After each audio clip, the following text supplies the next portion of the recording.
is running for Common Pleas Court.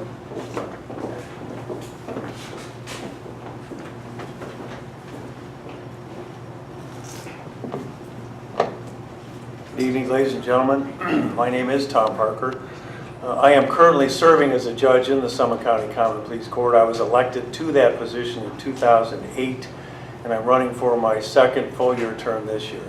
I certainly appreciate the honor to be here tonight at Community Support Services to talk about issues pertinent to NAMI and other organizations in our community that concern themselves with this issue. And I've been speaking at too many events. Let me just give a little bit of background. I've been a lawyer for 35 years, 30 years in private practice before taking the court. During that period of time, I worked on various kinds of cases all across Ohio and actually across the United States. I gained a vast amount of experience in that way. I'm a father of 6, a grandfather of 2. I've got kids out of college, and in high school. So I will be working, I hope, for many years to come. Now, that's the background. The thing that I want to talk about tonight is the undoubted, and I think undisputed fact that if you've ever served as a judge, it does not take very long at all to realize that the single greatest challenge we face as judges is what to do in situations where somebody is charged with a crime who has some sort of serious diagnosed mental illness. The reality is that the court itself, our probation department, and various other organizations in the community have programs. We have programs, and in fact I even brought props because we have policies that go on pieces of paper that tell us how these programs are supposed to work. But the problem is that policies and programs written on pieces of paper don't take into account the fact that the individuals we deal with are human beings, and human beings are all unique, and the mental health issues that are presented in our court are all unique. So programs that are developed in kind of cookie-cutter fashion simply do not reach far enough to deal with the issues that we must deal with on a daily basis. I can capture this for you in one example from a case that I heard this week. I had a man who was previously convicted of a domestic violence offense against his own great-grandmother, where he had punched her in the face numerous times.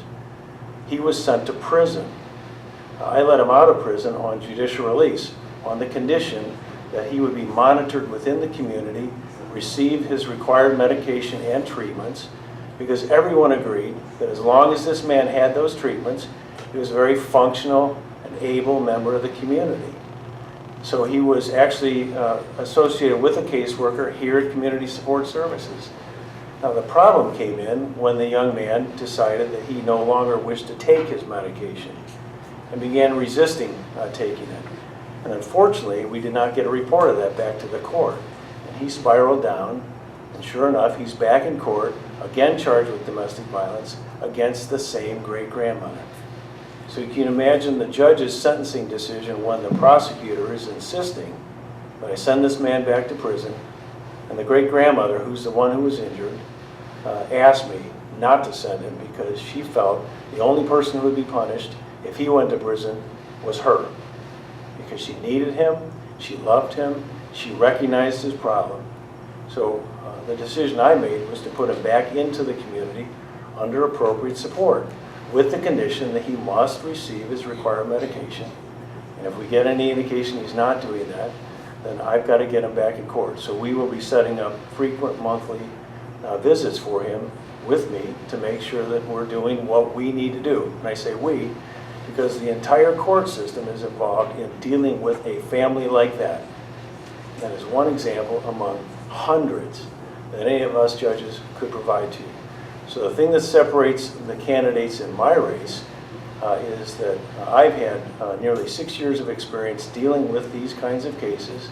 I've actually presided over more than 6,000 cases in the years I've been on the court. The Bar Association has rated me as highly recommended for this particular position. I would ask for your support and your vote again on November 4th this year. And I appreciate the chance to be here tonight. Thank you very much.